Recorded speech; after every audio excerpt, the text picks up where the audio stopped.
Hello and welcome to Yerushalmi Berachos Daf Nun Dalid, and we're going to talk about a couple of aras that have to do with davening once again.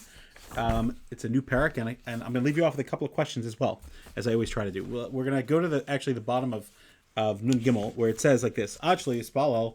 Amar Rabbi Yeshua ben Levi, Zeshahu Omidim Spal when you're davening. Tzarich leishev shtei yeshivos. You have to sit twice. Achas actually Spal once before, Achas mishi Spal. And I believe that the pshat here is that it's telling you an attitude before you daven. So Achlo Yispal before you daven, Asher Yoshev Esecha. That you have to take a moment to recognize what you're doing, which is why we say Ashrei before. It's brought down in the Rishonim. That's why we say Ashrei before. So take a moment and breathe. And this is switching back to our daf Nun Daled in the Uzvater. After you daven, ach tzadikim yodu l'shmecha yeshvu yesharim al panecha. It's to recognize, thank you Ribbon Shalom for talking, and for thank you Ribbon Shalom for giving the opportunity to connect with you, and to recognize that whatever you decide is the right thing. Meaning, when we daven, sometimes we have demands or things that we want from Hashem, but sometimes Hashem says no, or it's not the right thing for you right now at this moment. And so therefore it's important to have that recognition.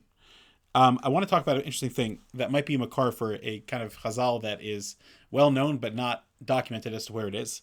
Amar of Yochanan, Bris Krusahi, there's a binding covenant. Halamad Agada mitoch sefer. Interesting why it says the word Agada, but if you learn from a sefer, Lobim Hera Hu Mishkach, you don't forget very quickly. So Asada Yoshua has a pshat in Agada, because that was the only thing that was written down, etc. Ayin Sham. But anyway, there's a very famous thing that your Rebbe probably taught you, which is look inside, right? Look at the words, Osios Machkimos.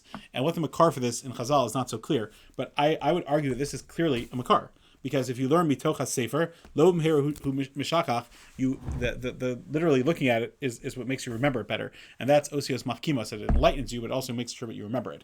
We know there's a famous gra in Esther that says, Uvo Lefei HaMelech, Amar Ima Sefer, Yachsho Machshavos Hara, which is totally allegorically translated. Obviously that's talking about how Esther took a list of all the people that were trying to hurt Jews, and she was trying to convince them to save the Jewish people, to give them another day of fighting their enemies. But anyway, the Gra says that when you come in front of the Ribbon Shalom, Amar Ma Sefer, daven to Hashem with a sefer, daven with a sitter in print, and Yasher Machshavos Hara, that'll push away your distracting thoughts. And we know that Rashach and many other Gedolim always pushed for davening and benching with a sitter and a bencher, and it's something that makes a huge difference, even though we know all the words. But looking inside really, really keeps us focused. It's something to think about, and I believe that this is a pshat that we have here. And the last thing I want to talk about is that there's a text that a person should say if he has a bad dream, which we say, if you take a look at the text, it is very, very different than the text that we say during Berachos Kohanim, which is where we're banishing away dreams, which needs an explanation why Berachos Kohanim has that, but we'll get there in a moment. So, and then I'm going to leave you off with a question as well.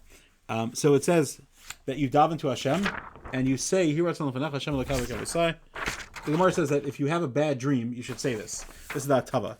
Shihu kol chalom osai shechalamti, bein b'alayla hazeh, bein b'shar b'laylos, bein shechalamti aniu, bein shechalamti lo acherim, etc. Now, this doesn't bring in anything about the Kesonas Pasam about Yosef, which is Stam Shver, but it says over there that it brought favor in the eyes of people that saw it, when really the brothers were jealous of it and wanted to destroy him because of that. So there's many pshatim about that really it did bring favor, but they didn't want to see the favor, and they weren't jealous about the Kesonas Pasam per se, even though Chazal say you shouldn't show favoritism. They're jealous about the favoritism that it represented in giving it to him, but it did bring favor, which is why they pulled it off of Yosef before they pushed him away, because it was creating the favor by it being there. Anyway, but it's a very, very different pshat. And then it says that Kishem Shafachta es me amara lemasika me Yericho al yedei Elisha lemasika. All these things that you were mafachta, you change them. Ves killas ben ba'ar. We don't even want to say Bilam's name. Lebracha kain tahapoch es kol chalamos hakashin. You should switch around all the distressing dreams. Mashlant lo acherim, etc. And it says hafachtem es v'no chali. There's a lot of these expressions, and even the Gemara Berachos, the Bavli talks about the same concept that we do all these hafichas, all these changes. And then it says and then we have that all these psukim, three hafachtis, which the Gemara also talks about, the Bavli also talks about. What's the pshat? So I believe that the pshat is, and this is found in the Ramchal and Das Tunas, that the more Hester Panim and negative something appears in this world, the greater the Gili when Hashem shows that it's all Ani Anihu, it's all me the whole time. So in all these hafachtis, we're showing that something could look bad, but really it's literally the best thing. Like Chazal say that when Yaakov was crying, "Where's my son Yosef?"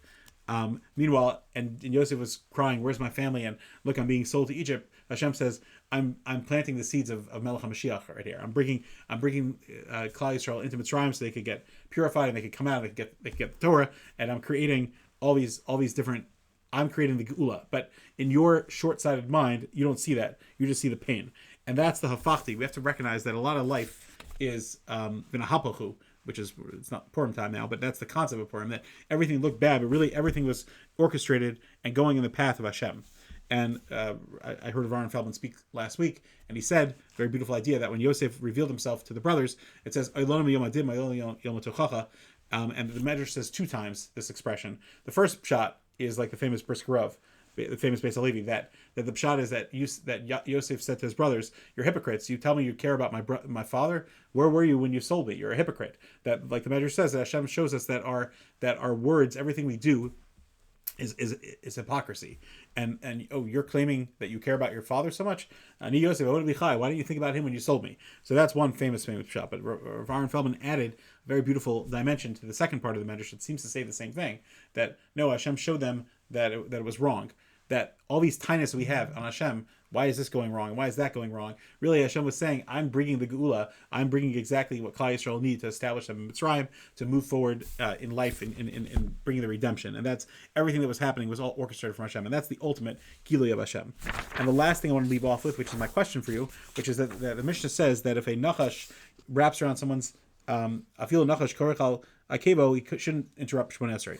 And the Bavli and Yerushalmi both explain that it's only if it's not an absolute sakana. And we'll talk more about the Nachash Hashem tomorrow with a famous story about getting bitten by a Nachash. But anyway, so my question is like this: the Nachash Kiyadua is brought down that it represents the Yetzer Hara. So the Yetzer Hara, we know, is always after us. So what's the pshat that it says that for a Nachash, a person should never interrupt unless it's hissing at you and hissing at that person and upset. Umarsia uva kenegdo. But an akrav, no matter what, because they always sting a lot, right? So, but the Yetzer Hara is always trying to sting us. So what's the pshat, right? You could say maybe there's an element that if you leave it alone, it leaves you alone. Like there was a taina on Yaakov for pulling the ear of a dog when he was dealing with Esav. But what's the pshat in that parable? And if you say to me, well, it doesn't always represent that, it's not true, because it actually calls Nachash by this name of this Russia, right? Avol Nachash Korech Al Akeva Lo Yafsik.